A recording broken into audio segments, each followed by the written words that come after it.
Good morning. I just can't hear. Can you hear me? Very good. Very good.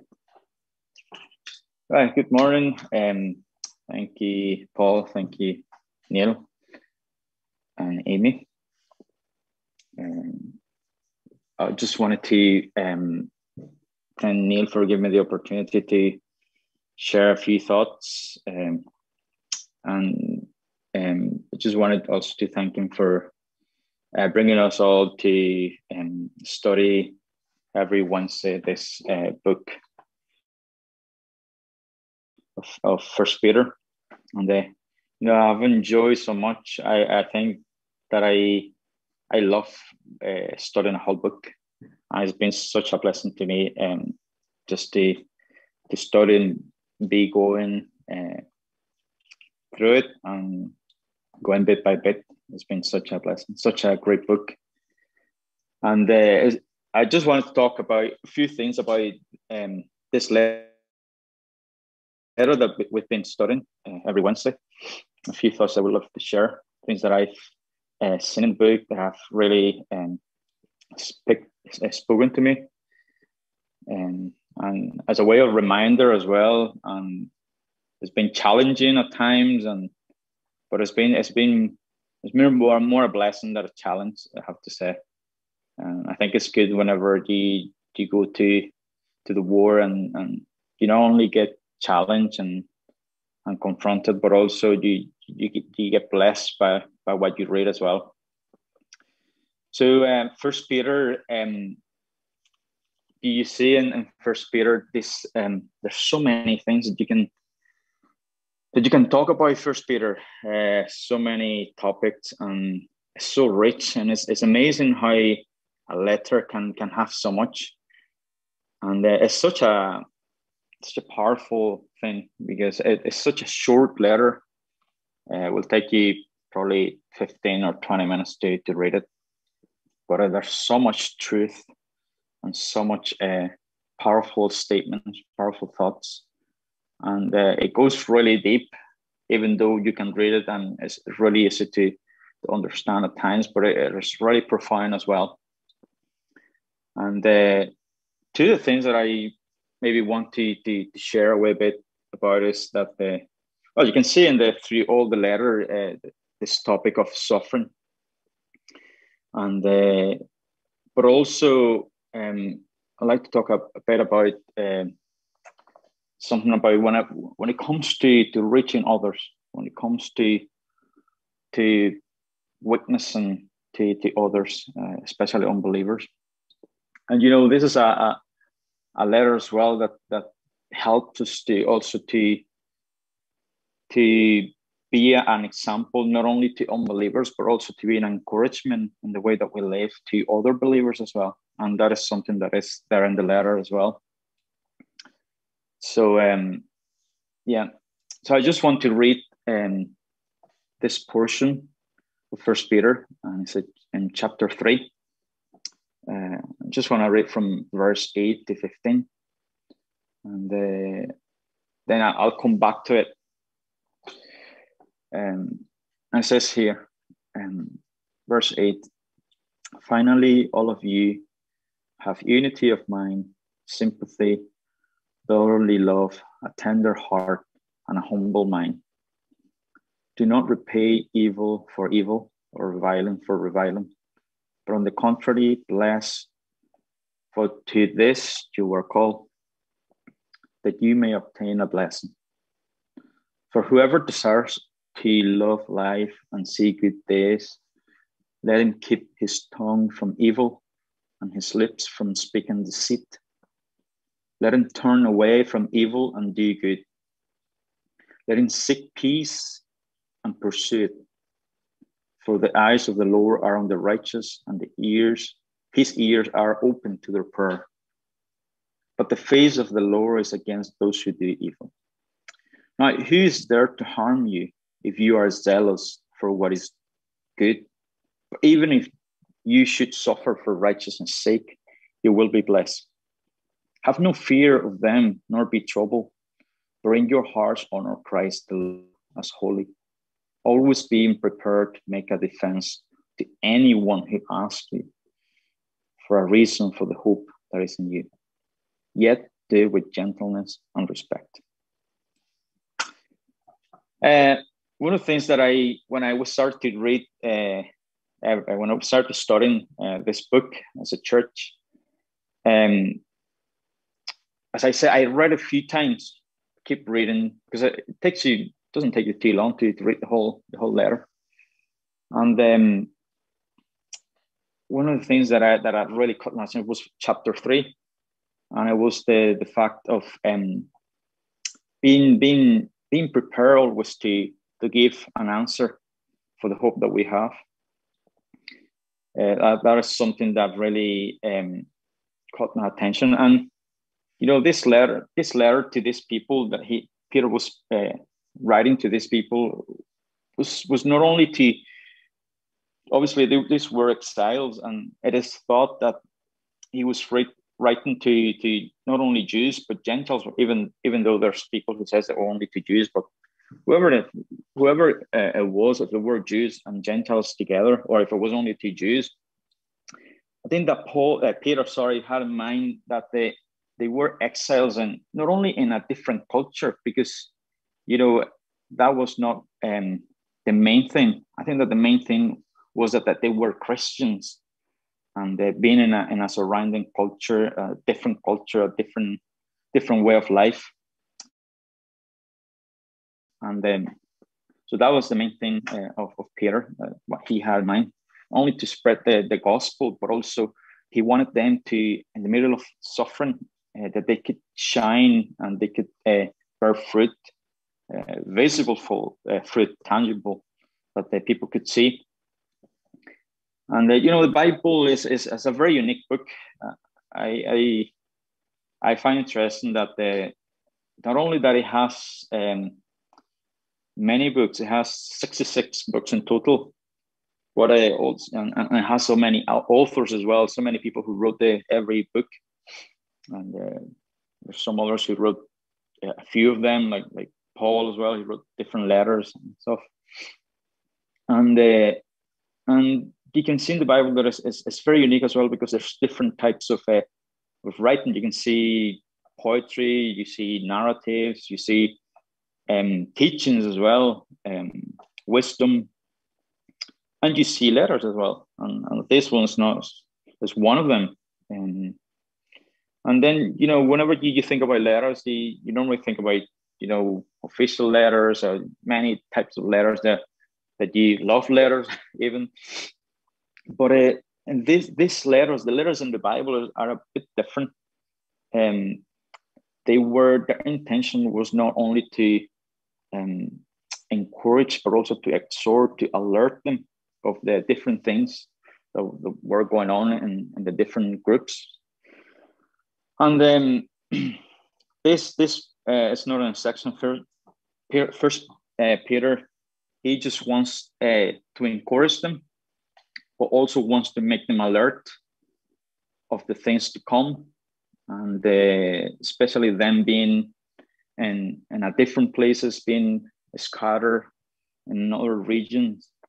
And as I said, I think Peter had in mind was you are Christians. It was not very much to do with that they were from different cultures living, but they were Christians.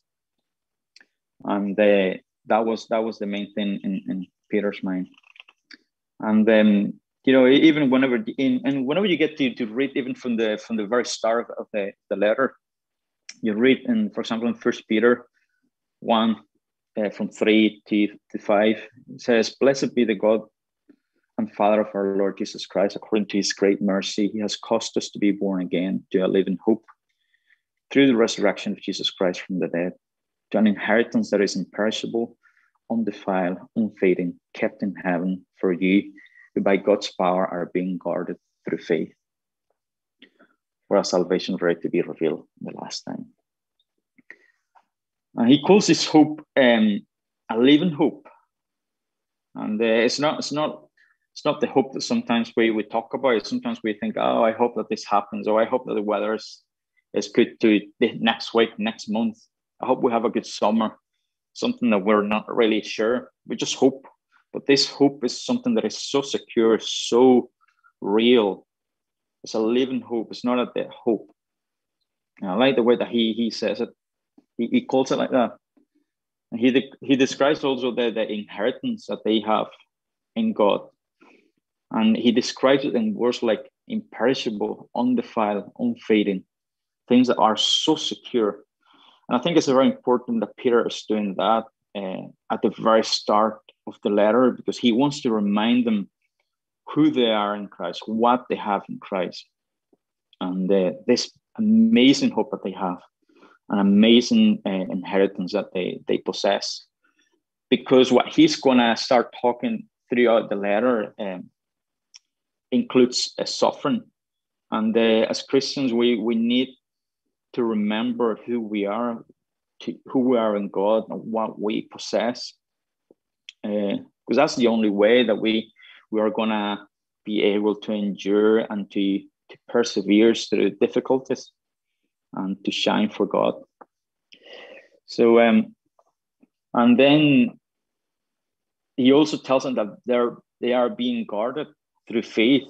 So it's just like, it's amazing that Peter's telling them, like, you are so secure, so you have such a great hope and such a great inheritance that no matter what you face in life, you're going to be so secure in God. And that's such an encouragement. What a way to start a letter. And even though he's going to be speaking about how to behave in not only in your job and in your house and your home and your marriage, but also to shine everywhere, and it's very, very, very powerful what he says. And another thing that I see, as I was saying, is that it's very important to understand that he was speaking to Christians. Like, he was not only speaking to Jews and Gentiles, but speaking to Christians. And it's not all about the difference of culture, but it was more to do with something deeper than that. I think that it was saying you have to be different because of what not what the difference in culture, but what man in general thinks about. I mean, what man in general, the way that man in general reacts or behaves. Because it's not that he's saying, oh, you have to live different now because you're from another culture. Like, for example, in my case, like I'm not to live different in this land because I was born in Latin America. I'm to live different in this land and whatever land because I'm a Christian, because of what not only because of what the culture dictates, but also because of what the flesh and every single human being dictates. So that's why I have to be different. And so that's, I think, what Peter had in mind, that he really wanted to go really deep to what really matters is how are you in your inner man is what is going to dictate the way that you behave. So and then Peter goes on to tell them, you will first persecution, you will first trials, and he wanted to encourage them to tell them that life is not, as a Christian, it's not easy, but they have that assurance of this inheritance, this hope, and that's the way that they're gonna actually impact the world. Not so much. I know that it's important that they were there, going to scatter in those places to spread the gospel, but I think it was more to do what the way that they were living among other people. It was going to do a bigger impact as well. And I think Peter wasn't actually writing this letter as a prophetic thing. Like, it's not that you're gonna suffer, and you're gonna suffer, because he was doing being given a prophecy or something like that. It's just that it's the normal thing. Whenever you are Christian, living in society, where things are so different by the way that we live, the way that we think, you obviously are going to have opposition. So it's just the way it is. Whenever you try to please God, you will face opposition from different people, because it's not the way that they think, it's not the way that they behave, and they're going to find it strange. And it's like Paul says in the second letter to Timothy. He says, "Indeed, all who desire to live a godly life in Christ Jesus will face persecution, will be persecuted." So, in other words, a given. Whenever you try to please God and to try to be more holy and to try to, in the middle of this society, you will face opposition, because there's this clash of mindsets that is going to be very, very evident. So, in other words, it's a test of your faith. It's a test of how you're going to react. And our everyday life is a test. Like we go into the world just to be tested, basically. And it is necessary. That's why it's necessary, because the more your faith is tested, the stronger you become spiritually. So I like the way also Peter says in chapter 1 and verse 6 and 7, after he gives them all this encouragement at the very start, he says, "Then in this you rejoice." Whenever he tells them, you have this hope, you have this inheritance, and you're being guarded by God through faith. He says, "In this you rejoice, though now for a little while, if necessary, you have been grieved by various trials, so that the tested genuineness of your faith, more precious than gold, that precious though it is tested by fire, may be found to result in praise and glory and honor at the revelation of Jesus Christ." And I like the way that he says the tested genuineness of your faith, because not only there, this is the amazing thing, that this letter was written a long time ago, thousands of years ago, and it's so applicable to us today as well, that that's what the world really needs. The world needs genuine faith. They want to see reality. They not only want to see you speaking, they want to be doers of the word. And they want to see the fruit. The world doesn't really need more knowledge. The world needs more reality. They want to see people of God really, really shining for Him, and really, really bearing fruit that they can see, even in the middle of difficulties. And I'm not in any way, shape, or form dismissing preaching or witnesses, not at all. And I don't think Peter was either, because this is a guy who preached and thousands of people were coming to faith. So it's not dismissing preaching, but if both are together, like if what you believe and what you preach, it is being done as well. That's why the word of God says that we're to be doers, because by being doers is the way that we're going to impact this world in such a different way.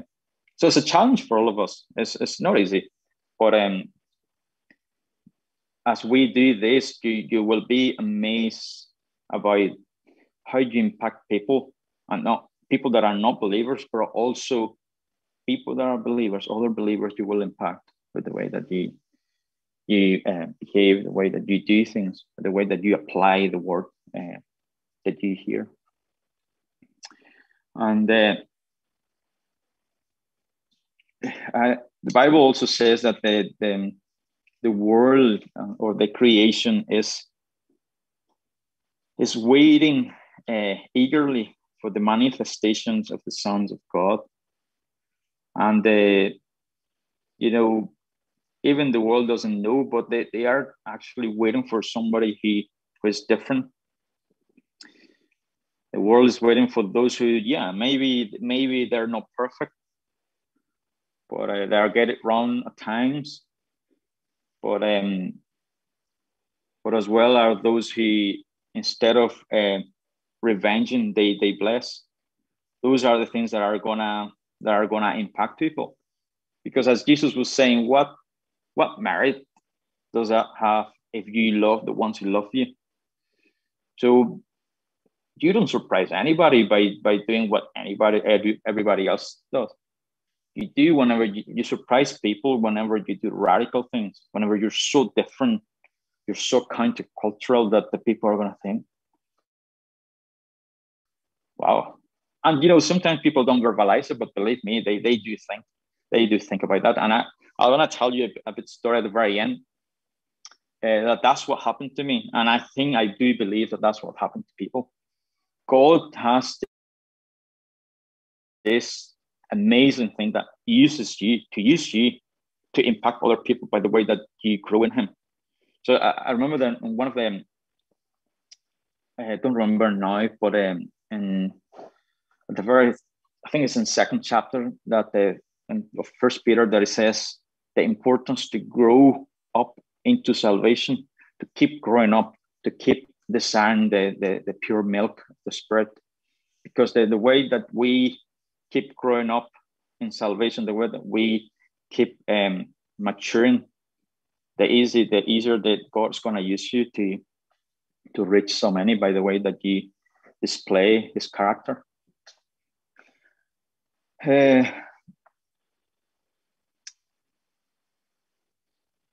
Yeah, so I think that's the way that you will impact people, how radical you are, and not so much by what you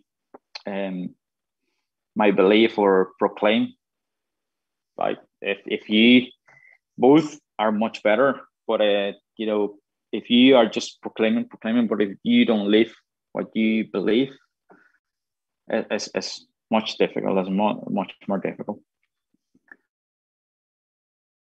So let's go again to the text at the very start, 1 Peter 3:18. Paul is saying, finally, all of you have unity of mind, sympathy and brotherly love, a tender heart and a humble mind. Do not repay evil for evil or reviling for reviling. So we're saying, don't be like everybody else. Just even whenever you are attacked, just bless.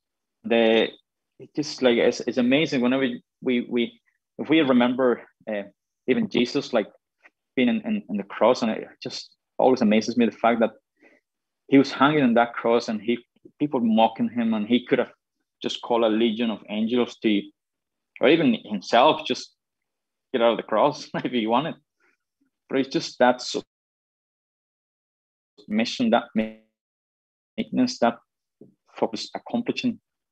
And it is so powerful that He's our best example in that way. And I'm not saying that this is so easy, because it's not. But we have to be like that. We have to be different. We have to be different to what man is normal.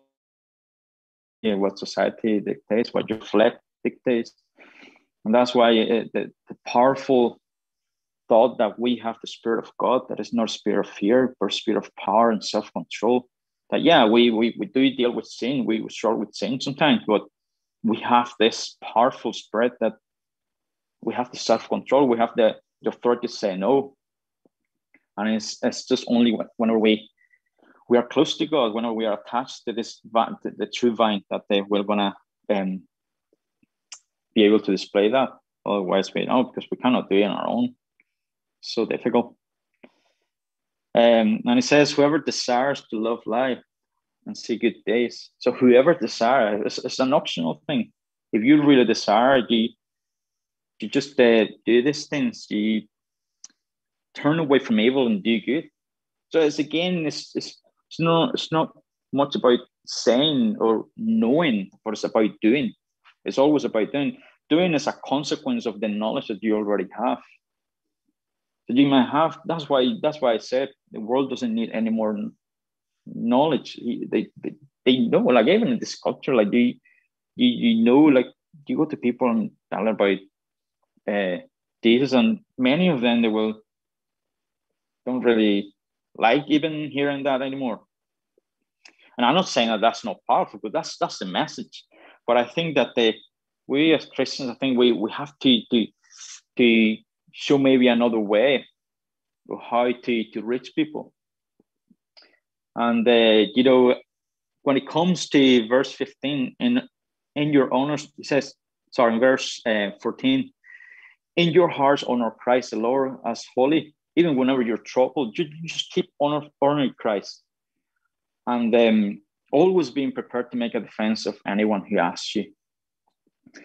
And you know, I used to think that thing of being prepared to give an answer was always to do, you know, you need to be ready. So if somebody asks you, you will be able to tell them about the gospel.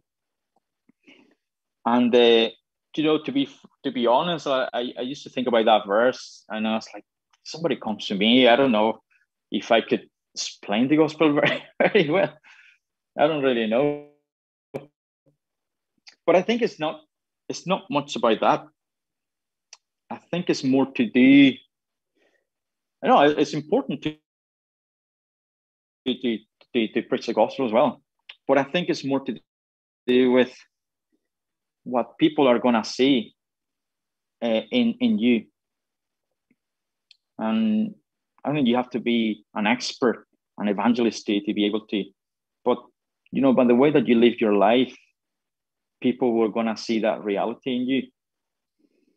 You know, sometimes, you know, we all want to win, you know, souls for Christ. He doesn't. We all want to. But sometimes I think that we just want to box people in a specific way. We do way these things, and no, it's all about telling the gospel, telling the gospel, telling the gospel. And then maybe don't give the opportunity to then people to maybe see Christianity in another way. And I think that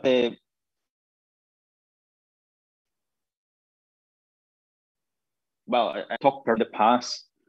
I used to see people as projects, and I don't know if you know what I mean, but what I mean by that is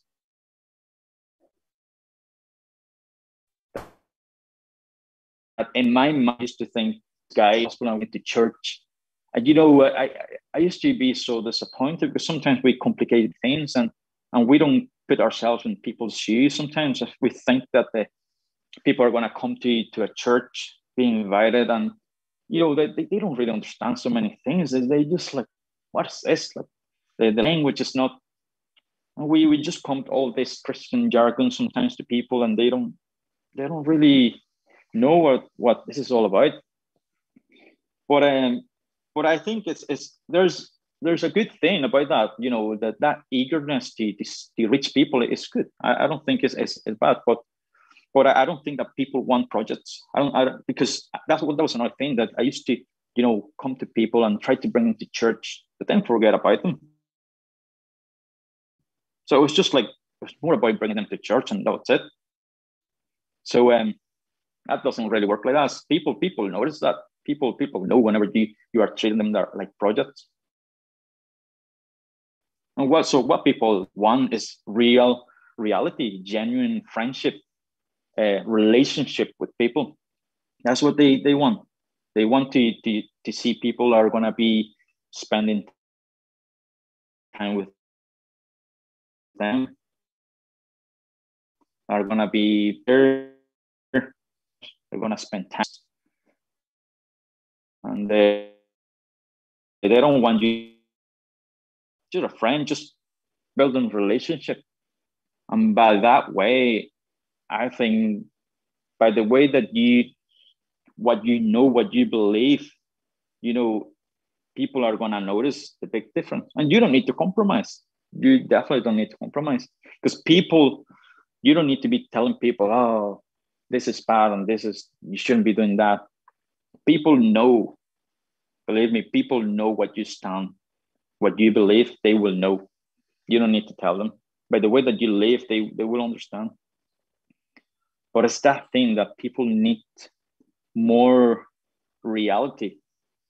And I don't know about all this religiosity, I think, that sometimes put people off more than sort of bringing to Christ.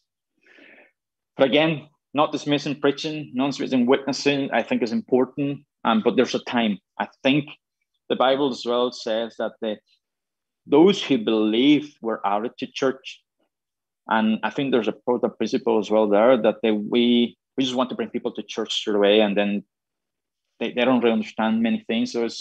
But I think it's better whenever you reach them in the way of compassion, the way that you listen to them, and the way you understand, the way that you put yourself in their shoes. And you go, you know what, this guy, I know he's a bit different. Maybe they would call you even weird, but I can follow this guy. I can really be friends with this guy. I know what he believes. I think there's a reality in him. So it's not going to be more. People are going to know that it's not about what you preach or whatever. It's about what you live, the reality that is going on in you. And that's the thing. We want a quick fix many times. I'm not talking about personally. Honestly, I really want a quick fix, and I don't want to put that on you, but me, I wanted a quick fix. I just wanted people, and I believe that is good. Obviously, we want people to know this Christ that we have known, and we want people to get saved straight away, and that happens sometimes. That doesn't mean that doesn't happen, but we sometimes we think in our way, and God's ways are different. There are ways. Sometimes God does things that we don't know why He does them like that, to be honest, but it's just the way God does them. And so I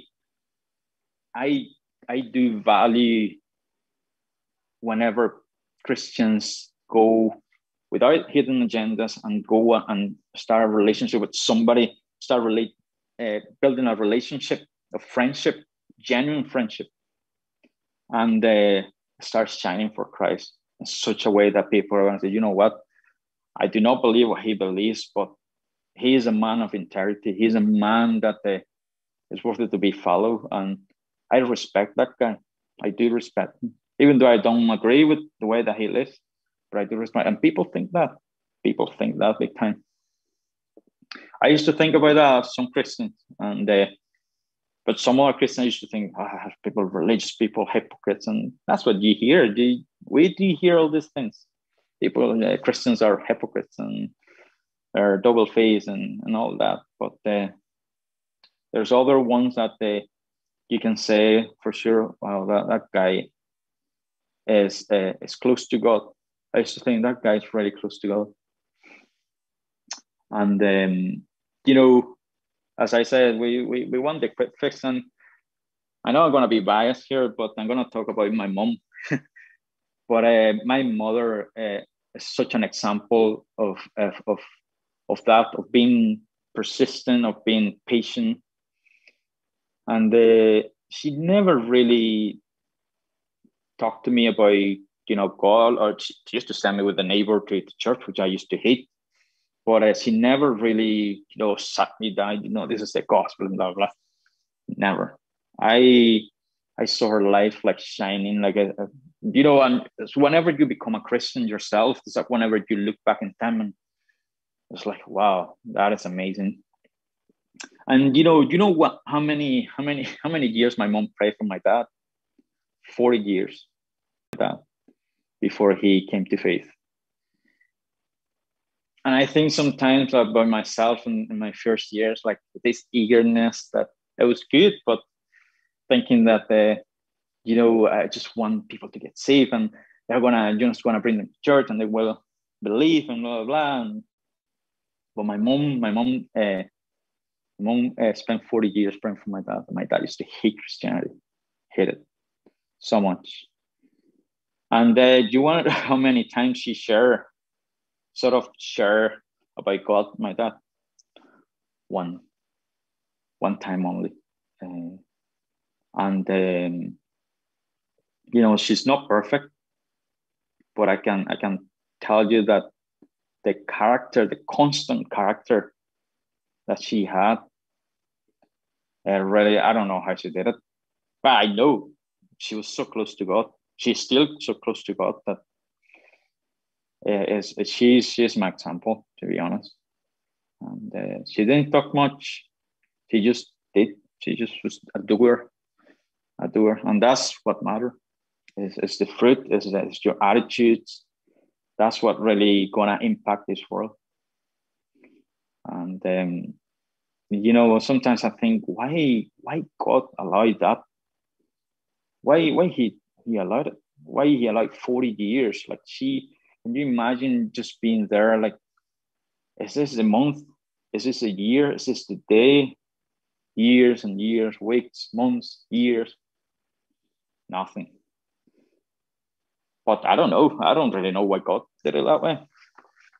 But one thing I know, and is that in those years, God molded my mom's character in such a way that I think about my mom, and it's amazing what God was doing in her life. And I'm pretty sure if I'm to ask her now, she would be happy that God did it that way. Definitely. I know it sounds weird, but you with your family, you want them to know this Christ that you have known. You want them to be saved. You want all these things, but sometimes God doesn't do it that way. So that means that we have to keep shining for Him. We have to keep being an example, being there for people, genuine, being real, and suffering, even in the middle of suffering. And sometimes I think in other countries, like we cannot compare the type of suffering or the opposition that we have in the West compared to other places. And I was sharing on last Wednesday about this story that I read in a book. I couldn't really remember the book. I still cannot remember. And it was about this guy in China, a Christian guy who was put into prison, and he was assigned. It was a guard assigned to him to torture him basically every day, because they wanted him to reject this God, and they used to blackmail. If you deny this God, we will let you go. But he says no. But say every day, this guy says that every day he knew he was going to be tortured, and in the middle of torture, he used to, instead of saying bad things, he used to bless the guy. And he used to ask, even whenever he knew the guy was coming, the guard was coming to his cell, the first thing he said, how's your family? Is your family okay? I've been praying about your family. So this guy started to think, this prison guard started to think, this guy's crazy. This guy's crazy. Like, I'm just torturing, and he's just asking about my wife and my kids. What's this all about? And but he kept doing it because that was what he was assigned to. He needed to do it. And but the behavior was the same. He didn't complain or anything like that. He just said, I'm praying for your family and all this. And the guy started to think, this guy, what he believes must be true. There's no way somebody can, go through this punishment with something not being true. What he believes has to be true. And then he went from being an unbeliever to start thinking, until the point that he says, what if this is true? What he believes is true? And then at the end, he became a Christian. This guy led this guy to Christ, and it was by the behavior, by the way that he responded to torture, and it's powerful, absolutely powerful. And that's the thing, that we will reach many by the fruit. Jesus himself said, "You will know them by their fruit." And people are watching us. Are watching. They want to see reality. They want to see genuine relationships. They don't want hidden agendas. They don't want to be projects. They want people. They want people to be real, to be Christians, and don't compromise, but people who are going to be there for them. And that's what this world needs. And like in this world, social media, I see there's so many things that are bad on social media. And I was reading the other day, I'm sure you have come across this type of message, put away all these toxic people in your life and all this. People read these things, and sometimes they think, maybe I'm a toxic person, because they're being so rejected by others, even by Christians. But it's whenever they see the way that they expect society to treat them, it's whenever we are the total opposite, that they're gonna think, wow, I never been treated like that.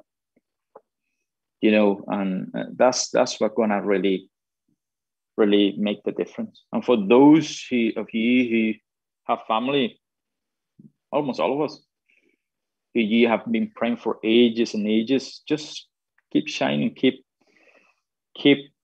giving fruit, keep being close to God, keep being attached to the vine, and you will bear fruit. And people know, people see these things. They might be, oh, we don't like Christianity, but they do see whenever somebody's real, and so that the reality of the life that you're living with God, they will see it. So I just wanted to finish with the story of Francisco, my friend in university. And I remember meeting him, and he never really came to me talking about God.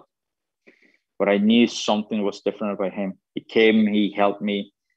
He was there for me. He was helping with our studies because he was very good at grammar.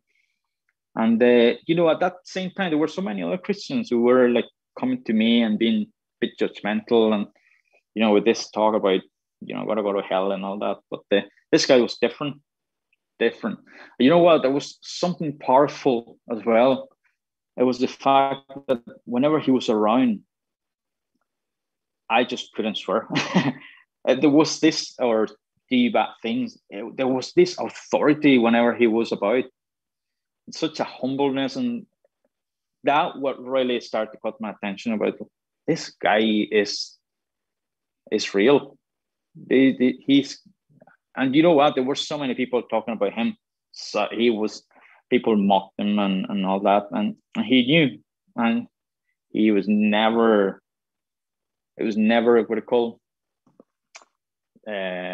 talking back or anything like that, and that was really what really caught my attention. I was like, "Hi," and then another thing was that so many women after him, and many people invited him to clubs and all that, and he was so what do you say, focused and all that, and that really, and he was not judgmental. He was always talking to me about more principles than the Bible in a way, and he was living it, and that was really what really touched me. And he was basically the one who led me to Christ. But yeah, it's doing. I think it's more doing. Key things are important: the word and doing. And then just to finish, I really want to. I read this quote the other day, and it is really powerful. It's by R.C. Sproul. He says, "Every cup of cold water that you give to a thirsty person counts, and it counts forever." And I will add that every single text with a word of encouragement that you send to a person counts now and counts forever. Every penny that you give to the needy counts now, counts forever. Every time that you spend, every minute that you spend somebody who was lonely, it does count. So let's be people who will do, let's be people who will shock the world by the radical behavior that we have. Let's be people who will make people think, what is going on with this guy? This guy is so different. Let's be people who will make people question themselves. Is this Christianity like that? I thought Christianity was just more about, people being so legalistic about rules. Let's be people like that. And you will be amazed what you can do. And as I said, not only to unbelievers, but, in my life, I have the privilege to have people that has been such an influence in my life by the way they live their Christian life. And I think I don't verbalize that enough. And I think that's not good. I think I should be more vocal about the things that I being influenced by in other people and other Christians. And I say not only in Venezuela, I have a friend who's a pastor, and he's been such an influence in my life, but also in our church family. And I think there's so many people in our church family that there's so much, not only, it's not about talents, but it's about genuineness that I can see. I think we are to be more trying to see the positive in people rather than the negative. Try to speak less about the negative things of people, but being verbal about what we see in people. And I can tell you that there's so many of you that I can say, what I like what I see in him. I like that thing in him. So many of you. And I'm so grateful to God to be part of this church family. Not only that people who are so talented in so many areas, we have so many nationalities, but also there's so many things, good things that I can see that have been an influence to me. And maybe I will tell you face to face. I think we have to do that. We have to be more encouragers, and we have to build up people. It has to be something that is normal for us, and also to unbelievers. I was telling the guys that Thursday that I because I do tend to forget about people sometimes, and I was saying, like, I start to make a list of people that I haven't been in touch with in a long time, and the conversations that I have had have been amazing recently, because I said I need to do this because I'm very forgetful. So I'm going to write weekly lists. I'm going to contact this person here today, these people this week, 3 people at least. You don't have to contact so many people. Sending away text, and haven't been in touch with them in ages, and amazing responses just by sending a text, just being, what do you call, not only willing, but whenever you plan, let's say like that, intentional, that's the word I was looking, being intentional, and you will be surprised. So let's keep shining for God. Let's keep being close to God, and we'll be amazed. We'll be amazed at how many people will touch. All right. Father, just thank you for your word. I thank you that your word is so powerful. I thank you that there's so much, even in such a short letter, that we can learn, that we can be built up with, that we can be blessed. I thank you for my church family, Father. I thank you for the many good things that I see in many of them, Father. And I just pray, Father, you keep blessing us as church. Keep blessing us as Christians, Father. Help us to be doers of your word. Help us to be radical, Father. Father, in the way that we behave, Father, counterculture. But Father, especially help us to be respectful by the way that we answer people as well. Gentle in the way that we answer. And let us put ourselves in their shoes, Lord, as unbelievers. I sometimes I remember whenever I was a believer and I was so lost and so I just pray that you help us to remember where we come from,